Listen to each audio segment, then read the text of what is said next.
तो हाँ जी दोस्तों, welcome back to sigma institute of excellence. मैं आपका दोस्त, आपका भाई विवेक। अपने चैप्टर नंबर 8 देख रहे थे। अपने एक बार क्विक रिकैप कर लेते हैं कि अपने पिछले लेक्चर में क्या क्या पढ़ा था। फर्स्टली अपने ट्रांसफर टू रिजर्व वाला टॉपिक पढ़ा था, जिसके अंदर अपने बताया था कि भाई कंपनी के ऊपर हमने फुल छूट दे रखी है। कंपनी को कंपनीज एक्ट ने दे रखी है कि भाई तुम्हें जिस हिसाब से लगे ठीक, यानी तुम्हारा फ्री विल है, तुम्हें जिस हिसाब से ठीक लगता है उस हिसाब से तुम चाहो तो रिजर्व में ट्रांसफर कर सकते हो अपना प्रॉफिट, और अगर तुम्हें नहीं करना तो भी कोई तरीके का दिक्कत नहीं रहने वाला है।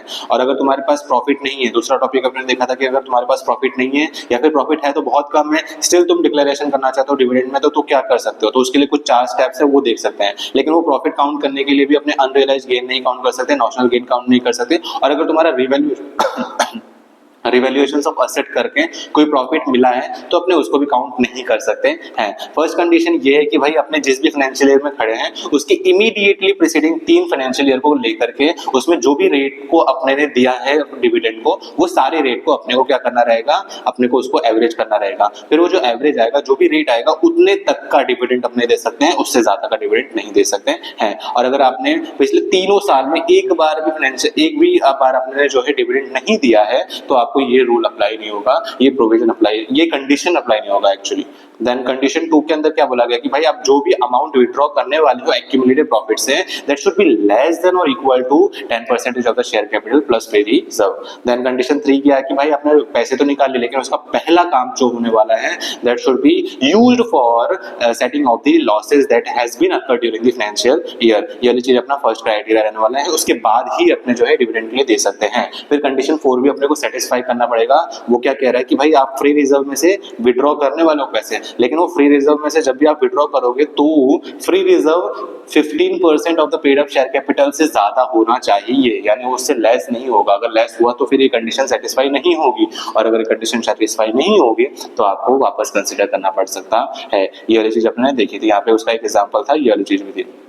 देन अपने ने देखा था कि भाई अगर आपको डिविडेंड डिक्लेयर करना है तो उसके लिए आपको जिस दिन भी आपने डिक्लेरेशन करा है डिविडेंड का, उसके 5 दिन के अंदर एक शेड्यूल बैंक में सेपरेट अकाउंट में पैसे ट्रांसफर कर देना पड़ता है। फिर डिविडेंड पे करना है तो किसको पे कर सकते हैं, इसका अपना एक समरी सीधा देख लेते हैं कि अगर डिविडेंड पे करना है तो किसको कर सकते हैं, या तो सिर्फ शेयर होल्डर्स को कर सकते हैं, रजिस्टर्ड शेयर होल्डर्स हैं जो उनको दे सकते हैं, या फिर उसने जो ऑर्डर दिया है वो, या फिर उसके बैंकर को दे सकते हैं। ये वाली चीज यहाँ पे बताई गई है। फिर डिविडेंड अपने किस में दे सकते हैं, इसका समरी यहाँ पे। तो डिविडेंड अपने किसको दे सकते हैं भाई, payable in cash, cheque, warrants and any electronic mode. अपने से भी ये 4 कैटेगरी में दे सकते हैं, और एल्स नहीं दे सकते हैं। किसको, तो ये अपने अभी देखा कि जो भी रजिस्टर्ड शेयर होल्डर्स है वो, या फिर उसने जो ऑर्डर दे रखा है वो, या फिर जो भी उसका बैंकर है वो। फिर निधि कंपनी के केस में क्या होता है कि भाई आपने 30 दिन के अंदर क्लेम नहीं करा तो आपके बैंक अकाउंट में हम सेम जो भी डिविडेंड का पैसा है वो क्रेडिट कर देंगे। बट अगर आपने सेक्शन नंबर 73 या 74 का कंप्लायन नहीं करा है तो आप जो है इक्विटी शेयर वालों को डिविडेंड नहीं दोगे तब तक जब तक वो फेलियर कंटिन्यू है, यानी जब तक आप उसको सुधार नहीं लेते, आप इक्विटी शेयर वालों को 1 पैसा नहीं दोगे, 1 रुपया नहीं दोगे। और अगर आप सेक्शन नंबर 8 हो, यानी आप ट्रस्ट वाली, यानी सेक्शन नंबर 8 के अंदर जो चैरिटेबल ऑब्जेक्ट के लिए फॉर्म होती है वैसी कंपनीज हो, तो आप जो है डिविडेंड नहीं दे सकते अपने मेंबर को। रादर आपको जो है अपने प्रोजेक्ट, आपका जो ऑब्जेक्ट है उसको प्रमोट करने के लिए उसको पैसे को लगाना होता है। फिर अपने ने अनपेड डिविडेंड अकाउंट देखा था, ये बहुत ही सिंपल टॉपिक था। इसके अंदर क्या था कि भाई आपने जिस दिन भी डिक्लेयर करा है डिविडेंड को, उसके 30 दिन के अंदर अगर पैसे क्लेम नहीं हुए हैं due to the default of the share holder, या फिर आपने कैसे पे नहीं किए हैं due to the default of the company, तो उसके 7 दिन के अंदर, यानी 30 दिन जब भी एक्सपायर हो रहा है उसके 7 दिन के अंदर जो है आपको एक अनपेड डिविडेंड अकाउंट बनाना पड़ता है शेड्यूल बैंक में, और उसमें पैसे जमा कर देने होते हैं। अगर आपने ऐसा नहीं किया तो आपको 12% पर एनम पे बेस पे जो है इंटरेस्ट कैलकुलेट करना पड़ता है। लेकिन आपने जैसे ये कर दिया तो जिस दिन भी आपने अनपेड डिविडेंड अकाउंट में जो है पैसे ट्रांसफर करे हैं उसके 90 दिन के बाद से आपको, मतलब उसके 90 दिन के अंदर आपको एक स्टेटमेंट बनाना पड़ता है, जिसके अंदर आपको जिस शेयर होल्डर्स का पैसा है, डिविडेंड है, उसका नाम, उसका लास्ट नोन एड्रेस क्या है, और जो भी पैसे बाकी है वो सारी चीजें अपने को प्रिपेयर करके खुद के वेबसाइट पे रखनी होती है, या फिर गवर्नमेंट जो बोले उसकी वेबसाइट पे रखनी होती है। फिर ये जिस दिन भी हमने अनपेड डिविडेंड अकाउंट में ट्रांसफर करा है उसके 7 साल के अंदर भी अगर आपने कुछ नहीं करा है तो आप IEPF के अंदर ट्रांसफर कर दोगे। जो भी अनक्लेम्ड डिविडेंड है और जो भी शेयर्स है उसको वहां पे आप जो है ट्रांसफर कर दोगे। ये वाली चीज अपने को ध्यान रखनी पड़ेगी, ठीक है। तो ये वाला सीरीज बहुत ही सिंपल था। अब अपने आज देखते हैं नया topic, that is section number 125 IEPF, that is investors education and protection. Fund. ये वाली चीज क्या बोल रहा है क्या नहीं अपने देख लेते हैं, समझ लेते हैं। तो ये तो ऐसी नॉर्मल सी चीज बताइए, अपने मेन सीधा प्रोविजन से ही शुरू करते हैं। The relevant provisions are discussed below. क्या बोला गया है कि फर्स्ट प्रोविजन क्या बोला है, credit of specified amount to the fund, following specified amount shall be credit to the fund. यानी जो हम आईईपीएफ की बात कर रहे हैं ना, इस फंड के अंदर कौन कौन जरिए से पैसे आ सकते हैं या फिर कौन कौन से चीजें जो है अपने को आईईपीएफ के अंदर ट्रांसफर करनी रहेगी, वो वाली चीज बता रखी है। तो पहला पॉइंट क्या बोलता है, amount given by central government, यानी सेंट्रल गवर्नमेंट ने बाय वे ऑफ ग्रांट जो है वो अगर पार्लियामेंट में अप्रोप्रिएशन दे रखा है और उसके बेस पे आपको ग्रांट मिल रहा है तो वो पैसा जो है आपको अपने आईईपीएफ के अंदर ट्रांसफर करना पड़ेगा, उस फंड के अंदर ट्रांसफर करना पड़ेगा। तो पहला तो सेंट्रल गवर्नमेंट को बाय वे ऑफ ग्रांट मिल रहा है। सेकेंडली सेंट्रल गवर्नमेंट डोनेशन दे रही है, donation given by central government, state government, companies और अन्य other institutions for the purpose of this fund. यानी फर्स्ट क्राइटेरिया बोला है कि भाई आपको बाय वे ऑफ ग्रांट मिल रहा है due to the appropriation of made by the parliament, but second में आपको डोनेशन मिल रहा है और वो भी किससे, तो गवर्नमेंट से भी मिल रहा है एंड कंपनीज और फिर कोई दूसरी इंस्टीट्यूशन से तो उससे भी मिल रहा है। ये बहुत ही सिंपल चीज है, इसमें कोई दिक्कत वाली सीन रहने वाली है नहीं।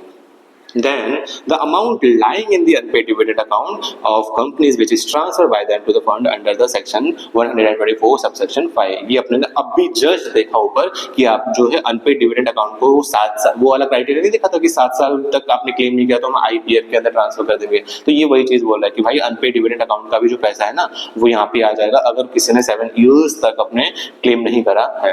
ये वाली चीज अपने को ध्यान रखनी पड़ेगी। Then amount in the general reserve account of the central government, ये क्या बोल रहा है, तो the amount in the general revenue account of the central government which had been transferred to that account under section 205A of the Companies Act 1956 as it stood immediately before the commencement of the Companies Amendment Act 1919 and the remaining unpaid or unclaimed। यानी ये पता है क्या बोल रहा है, ये बोल रहा है कि ऐसा पैसा जो कि अर्लियर 1956 के हिसाब से वो कंपनीज एक्ट में पड़ा हुआ था, यानी अभी तो 2013 एक्ट चल रहा है बट वो 1956 के हिसाब से वहां पे चल रहा था। ये वाली चीज समझो एक बार कि समझो 2011 के अंदर एबीसी ने डिविडेंड डिक्लेयर करा, डिक्लेयर्ड अ डिविडेंड, ठीक है। नाउ शेयर होल्डर एक रमेश नाम का था जिन्होंने ये डिविडेंड को क्लेम नहीं करा। नाउ ये तो 2011 की बात है, सही बात है। दो 2014 के अंदर ये जो पैसे हैं वो हमने सेंट्रल गवर्नमेंट को दे दिए। सेंट्रल गवर्नमेंट के पास ऑलरेडी है, तो 2013 के बाद ये माना जाएगा कि भाई ये अमाउंट भी आईईपीएफ का एक पोर्शन है, आईईपीएफ का एक पोर्शन है। यानी सिंपल सा एक कंक्लूजन बोलूं ना तो अगर आपका 1956 के हिसाब से कोई पैसा था जो ऑलरेडी गवर्नमेंट के पास था तो वो भी एज एन 2013 के हिसाब से मान लिया जाएगा कि हाँ ये उस वाले एक्ट का है, उस वाले आईपीएफ का है, ये वाली चीज मान ली जाएगी। ऐसा बोला गया है इस वाले पूरे सिंपल सा पैराग्राफ के अंदर। तो ये वाली चीज समझ आ गई। दूसरा क्या बोल रहा है, अमाउंट इन आईईपीएफ, यानी अगर the amount lying in the investor education and protection fund in companies act 1956 के हिसाब से, यानी आपने जो है 2013 एक्ट के अंदर हो लेकिन आपका 1956 के हिसाब से भी पहले कोई पैसा पड़ा हुआ था तो वो भी यही माना जाएगा कि आईईपीएफ के अंदर ही पैसा पड़ा हुआ है। ये चीज समझ आए। Then income from investment, the interest or other income received out of investment made from the fund, यानी आईईपीएफ के पास ना पहले से ही फंड पड़े हुए थे तो वो फंड से उन्होंने क्या करा, उन्होंने इन्वेस्टमेंट करा। अब वो इन्वेस्टमेंट से उनको जो इंटरेस्ट मिल रहा है और इनकम मिल रहा है तो वो भी अपने आईईपीएफ के अंदर ही डालेंगे। यानी इन्होंने क्या किया, जैसे आईईपीएफ अपना एक फंड है, अपने ने अभी देखा यहाँ पे डिफरेंट सोर्सेज ऑफ टाइप से अपने को पैसे मिल रहे हैं। नाउ इनके पास जो इतने सारे पैसे हैं ना, इन्होंने क्या किया, इसका कर दिया इन्वेस्टमेंट, ठीक है। इन्वेस्टमेंट करा तो उससे उनको कुछ इंटरेस्ट मिल रहा है या फिर अदर इनकम मिल रही है तो वो वाले जो पैसे होंगे ना वो भी आईईपीएफ का पोर्शन ही माना जाएगा। ये बात बता रही है यहाँ पे, ठीक है। सिंपल से टॉपिक से ये क्या क्या बोल रहे हैं अपने आराम से देख लेंगे, कोई दिक्कत रहने वाली नहीं है। Now, amount received through disgorgement or disposal of security. Now, the amount received under Section 38(4), that is amount received through disgorgement or disposal of security seized from a person who has been convicted for personations for acquisitions of security as provided in 38(3). यानी उन्होंने क्या किया भाई, देखो ऐसा है कि अगर किसी पर्सन ने, किसी भी व्यक्ति ने फ्रॉडुलेंटली जो है शेयर्स को एक्वायर किया है, फ्रॉडुलेंटली एक्वायर किया है डिस्गॉर्जमेंट से, उसके हिसाब से, और उसको फिर बेच दिया है, यानी तुमने तो पहला काम क्या भाई फ्रॉडुलेंट मैनर में से किसी दूसरे से पैसे ले, शेयर्स ले लिए एंड देन उसको बेच दिया, वो जो पैसा मिलेगा ना, अगर हमें मान चले कि हाँ इस वे में तुमने जो है किसी के पास पैसा है, तो अगर वो हमें मालूम चल जाएगा तो हम उसको क्या कर देंगे, वो सिक्योरिटी को सीज कर देंगे और जो भी पैसा है वो भी हम ले लेंगे और उसको कहाँ कर देंगे, हम ट्रांसफर कर देंगे IEPF के अंदर। सिंपल सी ये वाली चीज पूरे पैराग्राफ में बताई गई है, ठीक है। इसका एक एग्जांपल दे तो समझ लो, एक मिस्टर एक्स था, उसने फेक आइडेंटिटी बना करके रिलायंस का शेयर ले लिया, किसी से रिलायंस के शेयर्स ले लिए, ठीक है। नाउ कंपनी को ये बात पता चली, कंपनी ने क्या करा भाई, इसके शेयर्स को सीज कर लिया, इसके शेयर को सीज कर दिया और वो शेयर्स ले लिया। नाउ ये शेयर को उन्होंने जो है 10 लाख के अंदर बेच दिया और ये जो पैसा आने वाला है ना, अब वो जाएगा अपने IEPF के अंदर। सिंपल सा टॉपिक है, इतना ज्यादा कुछ दिक्कत वाले सीन है ही नहीं, ये वाली चीज यहाँ पे बताई गई है। नाउ एप्लीकेशन मनी क्या बोल रहा है, the application money received by the company for allotment of any security and due for refund only if such amount has remain unclaimed and unpaid for a period of 7 year from the date.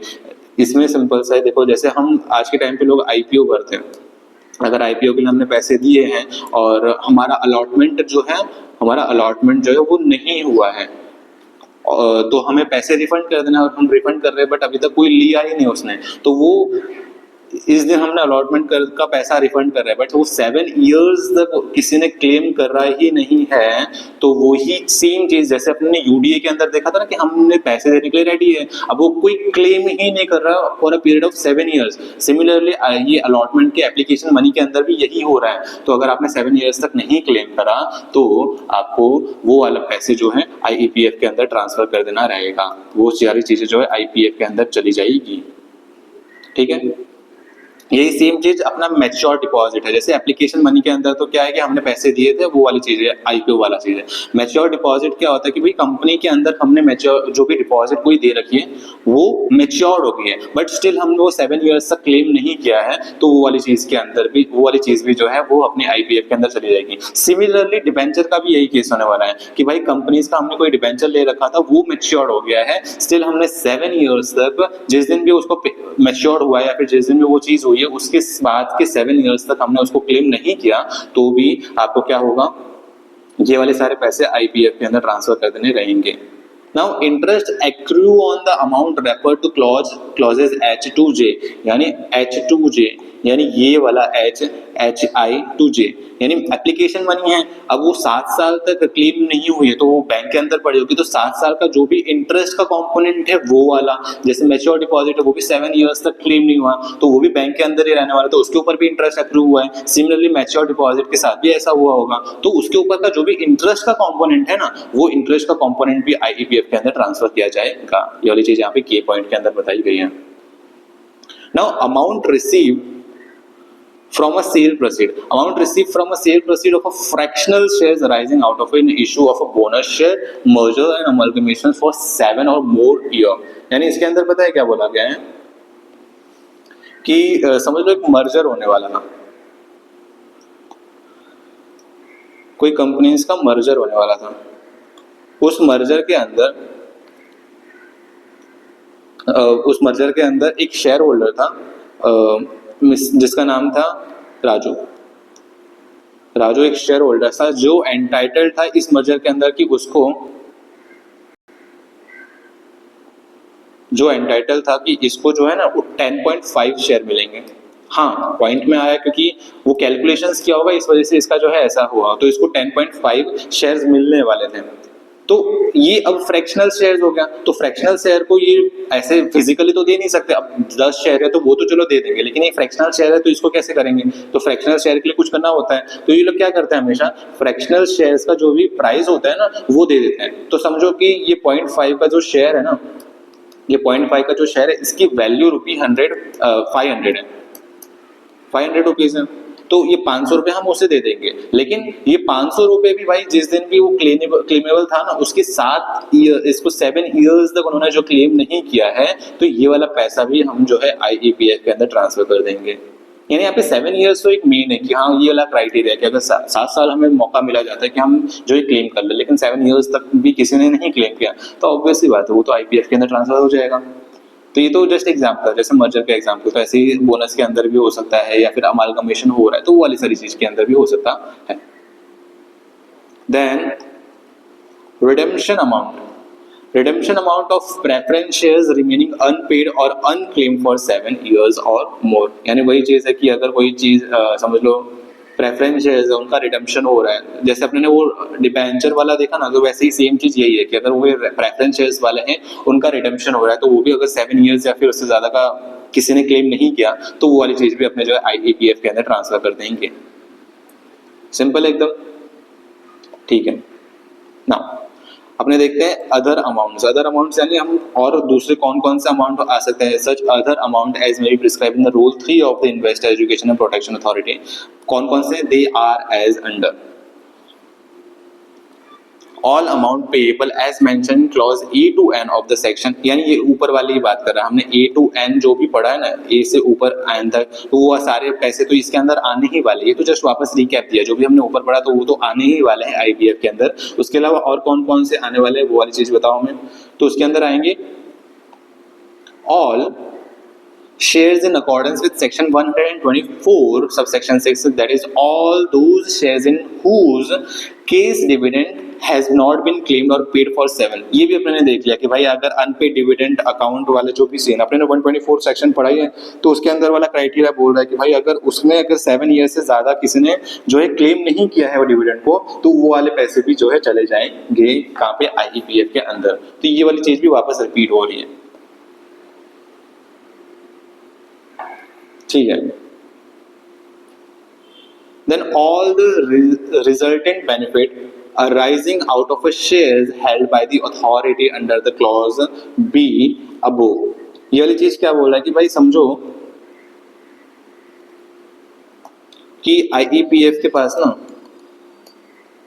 IEPF के पास investment कर रखा तो उसके पास already Reliance के shares थे, रिलायंस के shares उसके पास already थे, उसके पास शेयर्स ऑलरेडी थे।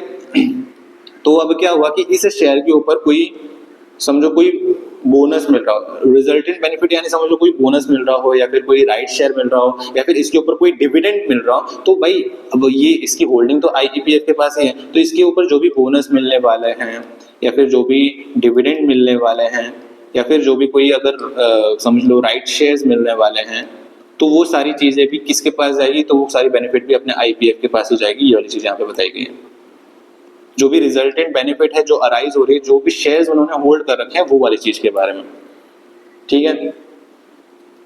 Then all grants, fees and charges received by the authority under these rules है, यानी ये रूल यानी कंपनीज रूल के अंदर इनको कोई कंप्लायंस की वजह से कोई पैसे मिल रहे हैं, ग्रांट्स के फीस मिल रहे हैं या फिर कोई चार्जेस मिल रहे हैं, तो वो जो भी पैसे हैं वो भी IEPF के अंदर ही जाने वाला रहेगा। ये वाली चीज अपने को बता दी गई है। Now all sums received by the authority from such other sources as may be decided upon the central government, यानी इसमें पता है क्या बोला गया है कि एक बार वापस रीड करते हैं, all sums received by the authority, यानी जो भी अथॉरिटीज हैं उनको जो भी सम्स रिसीव हो रहे हैं from other sources as may be decided upon by the central government, यानी सेंट्रल गवर्नमेंट जो डिसाइड करेगी टू गिव एनी मनी और फंड टू IPF तो वो भी उसका पार्ट बन जाएगा। यानी सेंट्रल गवर्नमेंट बोला कि भाई ये पैसे तेरे को लेने हैं, ये पैसे तुम्हारे काम आएंगे, ये वाले तरीके से ये वाले सोर्सेज में मिलने वाले हैं, तो वो जो बोले भाई हमें कोई दिक्कत नहीं है, गवर्नमेंट ने बोला करने का तो मतलब करने का, ये वाली चीज अपने को ध्यान रखनी पड़ेगी। Then all income earned by the authority in any year, यानी अथॉरिटी यानी यहाँ पे आईपीएफ समझ लो, या फिर आईपीएफ के जो भी काम करते हैं आईपीएफ के लिए वो समझ लो। तो आईपीएफ को जो भी अर्निंग हुई है ड्यूरिंग द ईयर तो वो आईपीएफ का ही हुआ, तो फिर वो उसी का पैसा उधर ही जाने वाला है, ठीक है। Then all shares held by the authority in accordance with the provision of subsection 9 of section 90 of the act and all the resultant benefit arising out of such shares without any restrictions। यानी इसके अंदर पता है क्या बोलता है कि यहाँ पे ऐसे शेयर्स इंक्लूड करते हैं जहाँ पे रियल ओनर जो है डिस्क्लोज नहीं करते हैं, लेकिन उसका बेनिफिशियल जो ओनर होगा वो अपने को आईपीएफ को कंसीडर करना पड़ेगा। That is, देखो all shares held by the authority, यानी उसका रियल ओनर समझ लो वो नहीं है, लेकिन अथॉरिटी के द्वारा वो सारी चीजें जो है हेल्ड की गई है, तो वो उसकी जो भी रिजल्टेंट बेनिफिट्स आने वाले हैं ना वो शेयर्स है वो भी जो है अपने आईपीएफ के अंदर ही ट्रांसफर हो जाएगी, आईपीएफ का कैटेगरी वो आईपीएफ के अंदर ही माना जाएगा।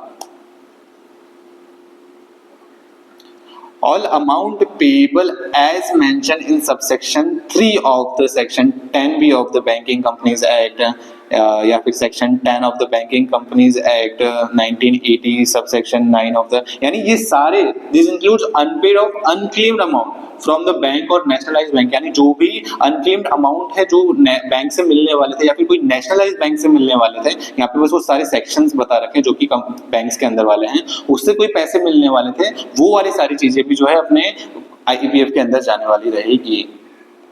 यानी इसका भी अगर तुम्हें एक एग्जांपल तो समझो कि कोई पर्सन है उसका समझ लो कोई एसबीआई के अंदर उसका कोई उसने एफडी कर रखा था जो मैच्योर्ड हो गया इन 2006, ठीक है, बट उसने ईयर्स तक क्लेम नहीं किया है, तो ये वाले पैसे भी कहाँ चले जाएंगे, आईपीएफ के अंदर ट्रांसफर कर दिए जाएंगे। ये वाली चीजें यहाँ पे बताई गई है कि यहाँ पे सारे बैंकिंग्स के रिलेटेड जो भी अपने पेएबल्स अमाउंट है वो वाली सारी चीजें बता रखी है, ठीक है। फिर all other sum of money collected by authority as and be seized in the act, यानी any type of money collected by authorities उसको हम क्या कहेंगे, वो इसी अंदर आ जाएगा, इसमें कोई दिक्कत रहेगी नहीं। एकदम सिंपल है कि भाई जो भी मतलब एनवीसी यानी इस एक्ट के हिसाब से जो भी उसने पैसे कलेक्ट कर रखे हैं वो वाले पैसे भी आईपीएफ के अंदर ही होगा भाई, ये कौन सा कोई रॉकेट साइंस थोड़ी है वाली चीज। Now further, according to Rule 3.3, in case of term deposit and debentures of a company, due unpaid or unclaimed interest shall be transferred to the fund along with the transfer of matured amount of such a term deposit and debentures। यानी यहाँ पे क्या बोला गया कि अगर कोई term deposit या फिर समझ लो डिबेंचर्स है एंड जो भी उसका इंटरेस्ट है वो अनक्लेम्ड है, तो उसका जो भी प्रिंसिपल का कंपोनेंट होगा और इंटरेस्ट वो सारे के सारे आईपीएफ के अंदर चला जाएगा after the expiry of 7 years. यानी 7 इयर्स तो मेन है कि 7 साल तो होने चाहिए भाई, 7 इयर्स के पहले आप जो है ट्रांसफर नहीं कर सकते आईपीएफ के अंदर। ना ये तो हो गया कि कहाँ से पैसे आ सकते हैं फंड के अंदर, बट हम वो फंड का जो भी पैसा है उसको यूटिलाइज कहाँ करेंगे वो वाली चीज अपने को जो है ये वाले सेक्शन ये वाली चीजें बता रखे हैं। पहला अपने जो है फंड को यूज करेंगे for the purpose of refund of unclaimed dividend, यानी जो भी डिविडेंड क्लेम नहीं है अब वो क्लेम हो रहा है तो उसको रिफंड करने के लिए हम जो है पैसे दे सकते हैं, यानी इस फंड को यूज कर सकते हैं। या फिर कोई मैच्योर्ड यानी जहां से अपने पैसे लिए थे ना, समझ लो कि उसका रीपेमेंट रिफंड करना पड़ा अपने को कोई रीजन की वजह से, तो वो चीजें उसको रिफंड करने के लिए अपने इसे यूज कर सकते हैं। अनक्लेम डिविडेंड हो गया, मैच्योर डिपॉजिट हो गया, या फिर मैच्योर डिबेंचर्स हो गया, या फिर एप्लीकेशन मनी जो कि अपने को रिसीव हुई थी फॉर द सिक्योरिटीज, या फिर ये सब के ऊपर जो भी इंटरेस्ट है ना, ये इसके ऊपर इंटरेस्ट जो हुआ था, इसके ऊपर जो इंटरेस्ट हुआ था, ये सब के ऊपर जो भी इंटरेस्ट मिला था वो इंटरेस्ट को भी अपने को रिफंड करने के लिए शायद इसको यूज करा जा सकता है। फिर सेकेंडली अपने जो है इन्वेस्टर के एजुकेशन के लिए, इन्वेस्टर्स के अवेयरनेस के लिए, या फिर इन्वेस्टर के प्रोटेक्शन के लिए ये फंड को ये फंड को यूज कर सकते हैं, उनके प्रमोशन के लिए ये सबको यूज कर सकते हैं। फिर Distributions of any disgorged amount among eligible and identifiable applicants for shares or debentures, shareholders, debentures holders or depositors who have suffered losses due to the wrong action by any person in accordance with the, यानी समझ लो कि डिस्गॉर्जमेंट वाला topic अपने ने ऊपर ही पढ़ा था। अगर कोई व्यक्ति जो है फ्रॉड करके या फिर इम्पर्सोनेशन करके जो है वो पैसे कमाता है और उससे किसी दूसरे को अफेक्ट होता है, और अगर हम वो दूसरे को कंपनसेट करने जाए तो वो कंपनसेशन जो है अपने इस फंड का यूज कर सकते हैं। यानी जिसको नुकसान हुआ है अगर उसको अपने को जो है सुधारने के लिए, उसको कंपनसेट करने के लिए कुछ यूज कर सकते हैं, तो हम आईपीएफ का जो है फंड यूज कर सकते हैं। ये वाली चीज बताई गई है। Then reimbursement of legal expenses incurred in the pursuing class actions under section 37 and 245 by the members, debentures holders। यानी इन्होंने क्या बोला कि पता है कि सेक्शन 37 और 245 के अंदर ना मेंबर्स के पास पावर है कि वो किसी चीज की वजह से, किसी कोई रीजन की वजह से जो है केस कर सकते हैं अगेंस्ट एनी अदर कंपनी। और अगर उन्होंने वो करा और उसके लिए उनको कोई लीगल एक्सपेंसेस देने पड़े, समझ लो कि उसको लॉयर की फीस देनी पड़ी थी और वो जस्टिफाइबल है, लॉयर की फीस देनी पड़ी थी भाई 2 लाख का पैसा देना पड़ा था, तो ये फंड को हम जो है उसको रीइंबर्समेंट करने के लिए भी यूज कर सकते हैं, लेकिन वो जो है ट्राइब्यूनल बोलेगा तब ही, वरना नहीं। ट्राइब्यूनल ने बोला कि भाई देखो ये वाला पोर्शन वो बात लेकर के आए, उन्होंने जो केस किया वो एकदम वैलिड था और उनका जो भी खर्चा हुआ ना वो तुम्हें अब रीपे करना पड़ेगा, तो वो वाली चीज के बारे में बताई गई है। ठीक है। Then any other purpose incidental thereto in accordance with the rules framed under the investor education and, यानी अब दूसरा कोई तरीका हुआ, दूसरा कोई पर्पस हुआ जहाँ पे हम दूसरा कोई पर्पस के हिसाब से हमें यूज करना चाहिए, तो वो पर्पस के लिए भी हम यूज कर सकते हैं। यानी अगर कोई दूसरा पर्पस है उस वाले वे में हम यूज कर सकते हैं। ठीक है। A person amounts refers in the clause A to D of the subsection 2 of the section 2105C were transferred to IPF after the expiry of 7 years as per the provisions of the Companies Act 1956 shall be entitled to get refund out of the fund in respect of such claim in accordance with the rule made under these sections। समझो कि अगर कोई person का money, जैसे समझ लो dividend हो गया या डिपॉजिट हो गया, वो ट्रांसफर कर दिया गया है अपने 1956 के हिसाब से कि जो कंपनीज एक्ट थी उसके अंदर ट्रांसफर कर दिया है, स्टिल उसके पास ये पावर है न्यू रूल के हिसाब से। जैसे अब तो 2013 एक्ट हो गया हमारे रूल का, फिर भी उसके पास राइट है कि वो जो है वो पैसे को क्लेम कर सकता है, लेकिन अगर वो विद इन टाइम हुआ और उसने सारे प्रोसीजर सही से फॉलो करे तो वो वाली चीज के बारे में बता रही है। ठीक है। Then application to the authority for the payment, ये क्या बोल रहा है? According to section 125(4), any person claiming to be entitled to the amount referring to the section 125 subsection 2 may apply to the authority। यानी अगर आपको जो है क्लेम करने हैं, जो भी अमाउंट हमने रेफर करे ऊपर जो भी सारी चीजें, वो अगर आपको रिक्लेम करने हैं, अनक्लेम मनी है वो आपको वापस चाहिए, तो आप आईपीएफ के अथॉरिटी के पास जाओ और जो भी पेमेंट होगा, जो भी मनी के रिलेटेड जो भी पेमेंट होगा और जो भी प्रोसीजर्स होगा, अगर आपने उसको फॉलो कर लिया तो आपको जो है ये सारी चीजें मिल जाएंगी। इसका एग्जांपल दे देते हैं। समझ लो एक पर्सन है जिनका नाम सीता है, ठीक है। उनका डिविडेंड था समथिंग अराउंड 10,000 रुपीज, जो कि 2013 के अंदर आईईपीएफ के अंदर ट्रांसफर कर दिया गया था। नहीं, इसको अपने रखते हैं कि 2013 के अंदर उनको डिविडेंड मिलने वाला था, बट उन्होंने क्लेम नहीं किया, तो 2020 के अंदर उन्होंने आईईपीएफ के अंदर ट्रांसफर कर दिया। अब वो चाहे तो वो आईईपीएफ को, यानी ये जो है ये अगर अप्लाई करें, इनके अथॉरिटी को अप्लाई करें कि वो भाई अपना मनी क्लेम बैक करने के लिए, मनी को क्लेम करने के लिए, तो वो क्या कर सकते हैं? बिल्कुल कर सकते हैं। उनको बस कुछ प्रोसीजर को फॉलो करना होगा। वो अथॉरिटीज जो है उनको जो बता करके, जो भी अथॉरिटीज को वो अप्लाई करेंगे, वो प्रोसीजर फॉलो करके वो करना चाहेंगे तो वो सारा काम कर सकते हैं। बस वही चीज है, ये सेम रिपीटेड चीज है, तो इतना कोई दिक्कत आने वाली है नहीं। अपने ने ऊपर भी देख लिया था, ये वापस बता दिया। Now, what are some other provisions governing the IEPF? Constitutions of the authority for the administrations of the fund. In terms of notification dated 13/1/2016, the Ministry of Corporate Affairs has notified subsection 5, subsection 6, except with the respect of the manner of the administrations of the fund, and subsection 7 of the Section 125 of the Act with effect from 13/1/2016. With this notification, an authority is being constituted for the administration and maintenance of the account as well as other relevant record. यानी इस पूरे portion का सिर्फ एक ही मतलब है कि भाई 2016 के हिसाब से MCA ने कुछ सेक्शंस लाए थे और उसमें हमने एक अथॉरिटी बनाई है जिसको बनाने का मेन पर्पज है, जिसको कॉन्स्टिट्यूट करने का मेन पर्पज है क्या है, for the administration and maintenance of account, यानी उनकी अकाउंट को एडमिनिस्ट्रेशन करना और उसको मेंटेन करने के लिए और जो भी दूसरे काम है उसको करने के लिए हमने एक अथॉरिटी बनाई है। ये पूरे पैराग्राफ का मतलब ये है, ठीक है। Further with notifications of IEPF authority, that is appointment of the chairman and members holding, यानी अब उसके अंदर कौन कौन लोग रहने वाले हैं उसके लिए कुछ नोटिफिकेशन में क्या क्या बताया था। तो पहला कौन कौन अथॉरिटी में होगा, तो firstly ministry of corporate affair का जो सेक्रेटरी होगा shall be the ex officio chairman, यानी चेयरमैन जो है MCA का जो भी एक्स ऑफिशियो सेक्रेटरी होने वाला है ना, तो वो पर्सन अपने IPF का डिफॉल्ट मेंबर मान लिया जाएगा। एक्स ऑफिशियो यानी समझ लो कि भाई बिना बोले, पहली बात तो एक्स ऑफिशियो शॉर्ट ऑफ अपने को पोजीशन के बारे में बताते हैं, कोई पर्सन को रिफर नहीं करता है। तो वो सेक्रेटरी जो भी होने वाला है ना उस टाइम पे, जिस भी टाइम पे वो सेक्रेटरी होगा MCA का जो भी होगा, वो पोजीशन को रेफर कर रहा है, तो वो वाली चीजों को क्या किया जाएगा, वो हमारे IPF का पर्सन हो जाएगा, चेयरपर्सन हो जाएगा, चेयरमैन हो जाएगा अपना चेयरपर्सन। इन एडिशन, यानी ये तो रहने वाले ही हैं, सेक्रेटरी तो रहने वाले हैं। In addition there shall be 6 member, यानी मैक्सिमम लिमिट कितनी है 7, ये 6 यहाँ पे और एक चेयरपर्सन मिला करके। साथ ही साथ एक and a CEO who shall be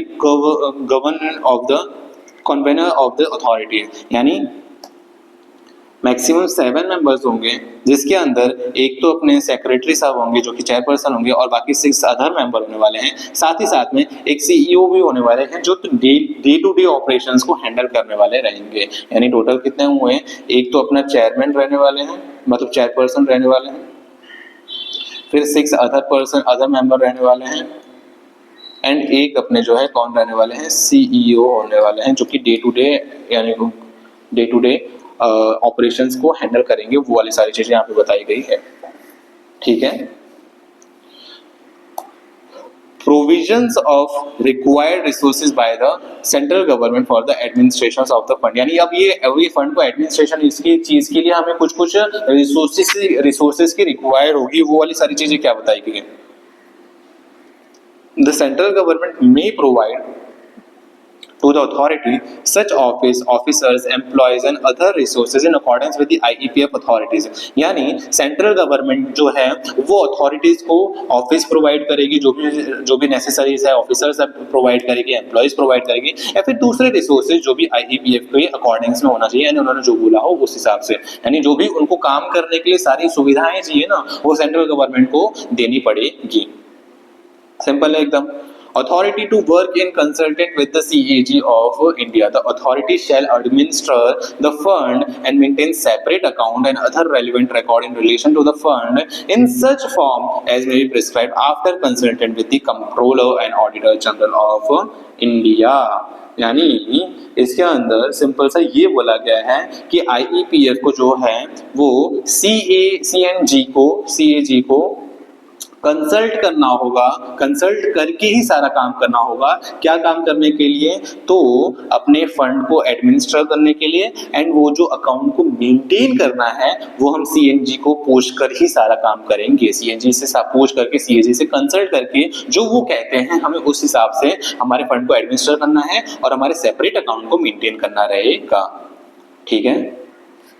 Now spending of money, इसका मतलब क्या है, the authority shall be competent to spend money out of a fund for carrying out of the object specified, that is purpose for which the fund shall be utilized, यानी authority के पास ये पूरा choice है कि उसको किस हिसाब से अपने फंड के पैसे को यूज करना है, वो वाली सारी चीजें जो है अथॉरिटी के पास रहने वाला है, बट वो for the purpose of carrying out of the object होना चाहिए, वो अदर देन ऑब्जेक्ट नहीं होना चाहिए, the audit of the fund. अब वो जो भी अकाउंट उन्होंने बनाया है ना, उसको तो ऑडिट करना ही पड़ेगा, ऑडिट करवाना पड़ेगा बाय द सीएजी को at such interval as may be specified by him. यानी जिस भी इंटरवल पे स्पेसिफाई किया जाता है उस इंटरवल पे जो है अपने को इस अकाउंट का अपने को क्या कराना पड़ेगा, ऑडिट कराना पड़ेगा। एंड सच ऑडिटेड अकाउंट्स, जो भी ऑडिटेड अकाउंट है together with the audit report, उसको अपने को फॉरवर्ड करना होगा किसको, एनुअली सेंट्रल गवर्नमेंट को। यानी सिंपल सा है कि भाई अगर हमने अकाउंट बनाए हैं, अगर अपने ने कोई अकाउंट बनाया है तो वो जो भी अकाउंट है ना उसको अपने को ऑडिट कराना पड़ेगा बाय द सीएजी को। सीएजी से हम ऑडिट वो कराएंगे, फिर इसके साथ वो ऑडिट रिपोर्ट देगा और हम जो भी ऑडिट होने वाला है वो सारी चीजें देगा। एंड ये सारी चीजें जो है वो सेंट्रल गवर्नमेंट को एनुअली जाना चाहिए। ये सारी चीजें यहाँ पे ध्यान रखनी होगी।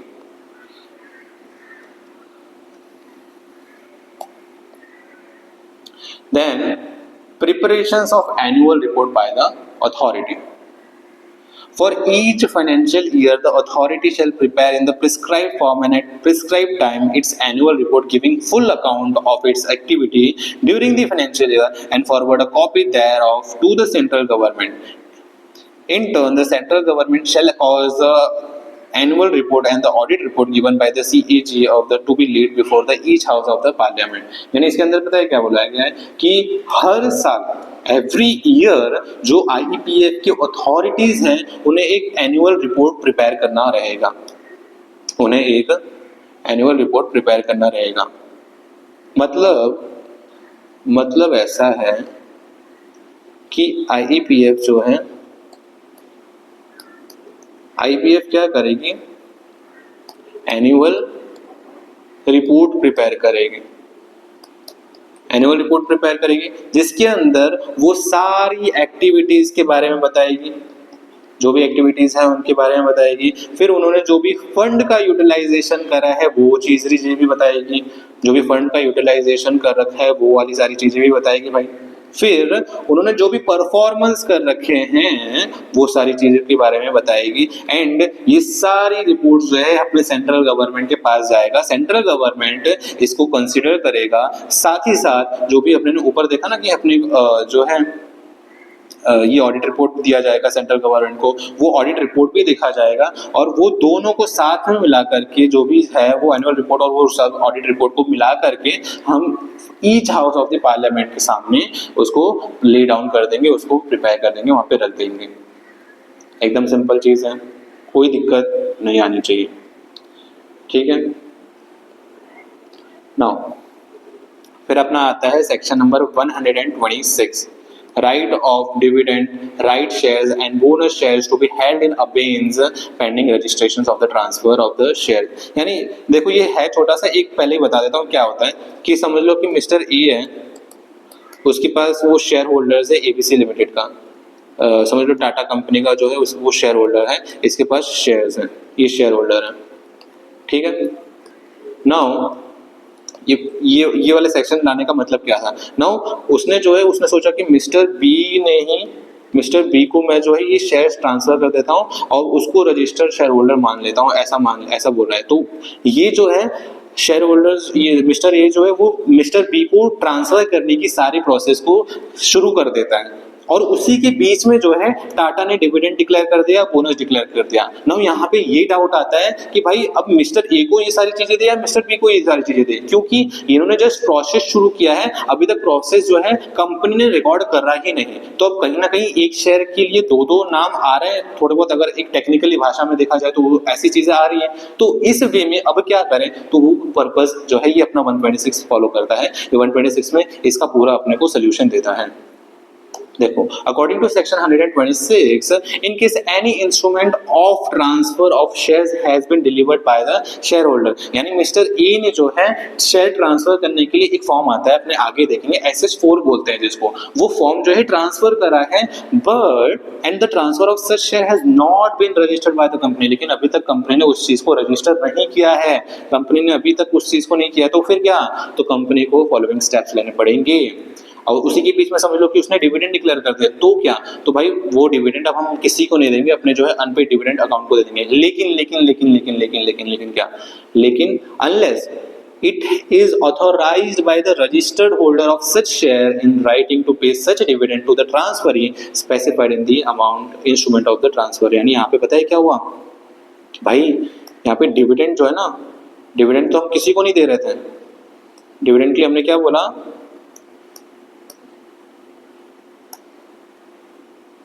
डिविडेंड के लिए हमने पता है क्या बोला कि भाई अब हम मिस्टर ए को दिया मिस्टर बी को दिया, हमें पता ही नहीं।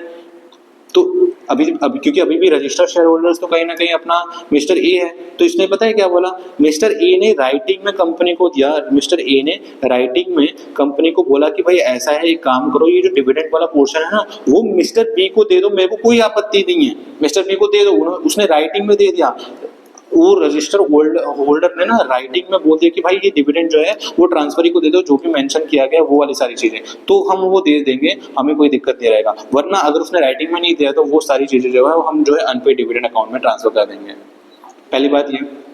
दूसरी बात, अगर कोई राइट शेयर है या फिर बोनस शेयर्स रहने वाले हैं ना, तो उसको तो अपने को अबेंस में ही रखना होगा, उसके लिए अपने कुछ नहीं करना है। अबेंस में यानी उसको तो कुछ टाइम के लिए होल्ड पे रखना होगा, पोस्टपोन करना होगा, वो वाली सारी चीज, मतलब उस चीज को हम जो है एग्जीक्यूट नहीं कर सकते, सिंपल सी बात है। अगर डिविडेंड है तो अनपेड डिविडेंड अकाउंट में ट्रांसफर कर दो, लेकिन अगर उसने राइटिंग में दे रखा है कि भाई नहीं तुम दे सकते हो, कोई दिक्कत नहीं है, तो कोई दिक्कत नहीं। लेकिन अगर अबेंस अगर अपने राइट शेयर के रिलेटेड है या बोनस शेयर के रिलेटेड है तो उसको अबेंस में रखना पड़ेगा। ये था अपना एकदम सिंपल सा 126 के बारे में पोर्शन, एकदम कोई दिक्कत नहीं रहने वाली, ठीक है।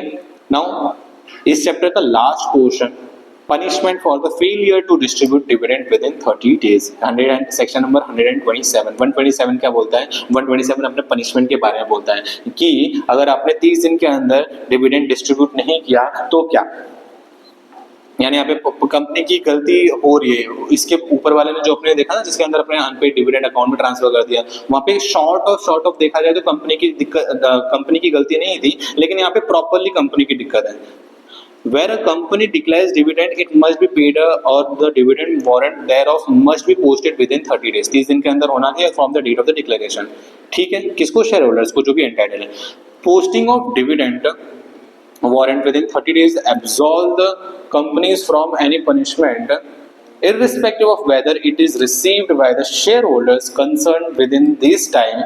The offence is committed only when the company fails to post dividend warrant to the registered address of the member within 30 days of the declaration। Non receive, यानी ये वाली पूरी चीज का पैराग्राफ में एक ही मतलब बताएगा कि आप अगर 30 दिन के अंदर फेल हो गए, पैसे नहीं ट्रांसफर करें, तो वो जो है पनिशमेंट अट्रैक्ट करेगा। पनिशमेंट जो है आपने, क्योंकि आपने जो है डिफॉल्ट किया है, तो वो सारी चीजें यहाँ पे आ रही है, वो सारी चीजें यहाँ पे बता रही है। अब उसका पनिशमेंट क्या होगा, उसको आपको क्या क्या चीजों से भुगतान करना होगा, वो वाली चीजें अपने को ये बी वाले पोर्शन बताया है। ऊपर बस इतना बताया गया कि भाई 30 दिन के अंदर जो है ट्रांसफर करना रहता है, लेकिन आपने नहीं किया तो वो जो है क्या है, पनिशमेंट माना जाएगा, वो डिफॉल्ट माना जाएगा। अब वो फेलियर का पनिशमेंट का क्या बताया गया, तो अगर in case the company fails to pay declare dividend और fails to post the dividend warrant within 30 days of the declaration, तो फॉलोइंग पनिशमेंट जो है वो अपने को देनी रहेगी। क्या है वो फॉलोइंग, तो एवरी डायरेक्टर, क्या है, every director of the company shall be punishable with an imprisonment of up to 2 years, यानी उसको 2 years तक की जेल हो सकती है अगर उसने नोइंगली जो है डिफॉल्ट करा है। तो अगर उसने नोइंगली डिफॉल्ट किया तो उसको 2 साल तक की सजा हो सकती है। एंड ऑल्सो वो लायबल रहेगा 1000 for every day during which such default continues, यानी जिस दिन भी डिफॉल्ट कंटिन्यू हुआ उसके अगले दिन से हर एक दिन उसको 1000 रुपए की पेनल्टी लगेगी, जब तक उस डिफॉल्ट को जो है, उस डिफॉल्ट को उसने जो है रेक्टिफाई नहीं कर दिया, ठीक नहीं कर दिया, तब तक उसको 1000 रुपए की पेनल्टी लगती रहेगी। साथ ही साथ उसको 2 साल तक की जेल हो सकती है अगर उसने नोइंगली ये काम करा है तो। पहला ये डायरेक्टर के ऊपर। और अगर कंपनी की बात की जाए तो कंपनी जो है वो एक सिंपल इंटरेस्ट के हिसाब से 18% का जो है वो लायबिलिटी पे करेगी, इंटरेस्ट पे करेगी जिस टाइम तक कंटिन्यू हुआ है, ठीक है। यानी समझ लो कि 12 सितंबर तक उसको जो है डिविडेंड पे कर देना चाहिए, लेकिन उसने नहीं पे किया और 30 सितंबर तक उसने पे नहीं किया, तो 12 सितंबर से 30 सितंबर तक जो भी पैसे, जो भी दिन रहने वाले हैं, उतने दिन के लिए 18% का कैलकुलेशन करके जो भी अमाउंट रहेगी उसको पेनल्टी देनी पड़ेगी। ठीक है, एकदम सिंपल। ये वाली सारी चीजें थी कि हम पनिशमेंट के नंबर क्या देंगे। तो पनिशमेंट एक डायरेक्टर को मिलेगा, डायरेक्टर को 2 साल तक की जेल है और 1000 रुपए का डिफॉल्ट होगा, 1000 रुपए भी मिलेंगे जब तक, 1000 रुपए का पेनल्टी भी लगेगा जब तक वो डिफॉल्ट कंटिन्यूस रह रहा है। और कंपनी को 18% के रेट के हिसाब से उसको जो है पैसे मतलब उसको जो है लायबिलिटी क्रिएट कर दी जाएगी। बट ये फॉलोइंग सर्कमस्टांसेस में अपने जो है पनिशमेंट नहीं देंगे। किस किस कंडीशन में अपने पनिशमेंट नहीं देंगे? तो अंडर द फॉलोइंग केसेस, जहां कंपनी फेल हो रही है, 30 डेज के अंदर डिक्लेयर नहीं पे कर रही है, फिर भी जो है हम ऑफेंस नहीं मानेंगे। कब? और पनिशमेंट नहीं अट्रैक्ट होगी कब? ये 5 कंडीशन। पहला, where the dividend could not be paid by the reason of the operations of law. भाई हम तो पैसे देना ही चाहते थे, हमें कोई दिक्कत नहीं थी, लेकिन हमें लॉ ने मना कर दिया। लॉ की कोई प्रोविजंस के हिसाब से या फिर कोई ऐसी चीज चल रही है लॉ के अंदर जिसके वजह से हम पेमेंट नहीं कर सके, तो इसमें हमारी क्या गलती है? ये कंपनी बोल रही है। तो अगर कोई ऑपरेशन ऑफ एनी लॉ की वजह से आप पेमेंट नहीं कर पा रहे हैं तो आपको कोई पनिशमेंट अट्रैक्ट नहीं होने वाली है। Where a shareholder has given direction to the company regarding the payment of the dividend and those direction cannot be complied and the same has been communicated। यानी भाई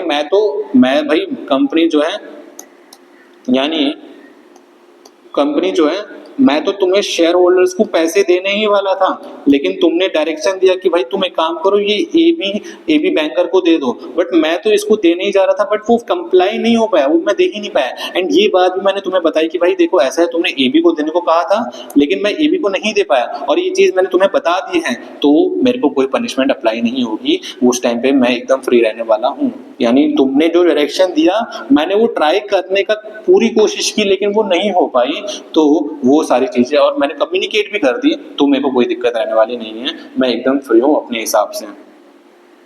ठीक है। Where there is a dispute regarding the right to receive। अब dividend किसको मिलने वाला है? समझ लो कि कोई जो है दो शेयर होल्डर्स हैं, उनको पैसे देने हैं, तो मतलब भाई एक डिविडेंड का पैसा एक शेयर का है, लेकिन अब वो दो डिमांड करे कि नहीं इसको मिलना चाहिए कि इसको मिलना चाहिए। अब वो डिस्प्यूट चल रहा है, तो अगर उसके हिसाब से हमने जो है अभी अबेंस में रखा है, अभी हमने पे नहीं किया 30 दिन के अंदर, तो भी हमें कोई भी तरीके की पेनल्टी, कोई भी तरीके का पनिशमेंट अट्रैक्ट होने वाला नहीं है। ठीक है। ये मेनली पता है कब होता है? जब विरासत में लोगों को शेयर मिलता है ना, तो समझ लो 2 बेटे हैं।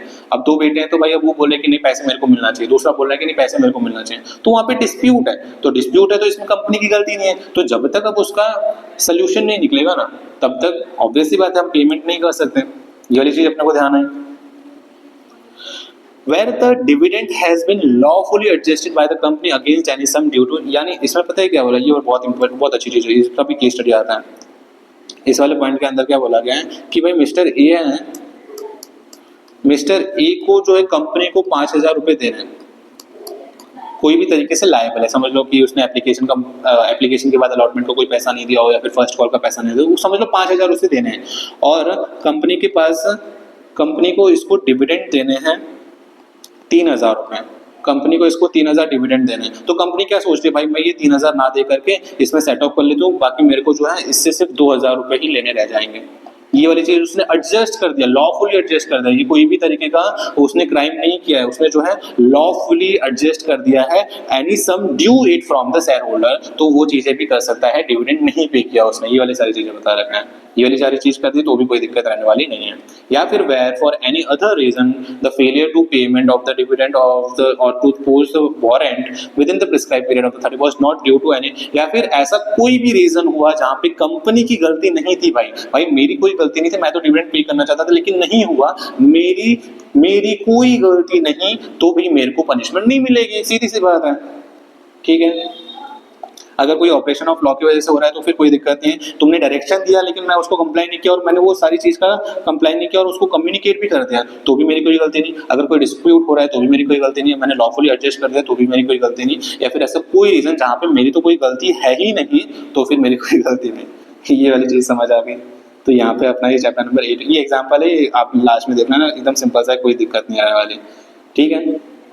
तो ये अपना यहाँ पे टेक्निकली देखा जाता है, यहाँ पे अपना ये वाला चैप्टर खत्म हो जाता है। आप इसको एक बार रीड कर लेना, फिर आगे लेक्चर में अपने देखते हैं क्या क्या शुरू करने वाले रहेंगे।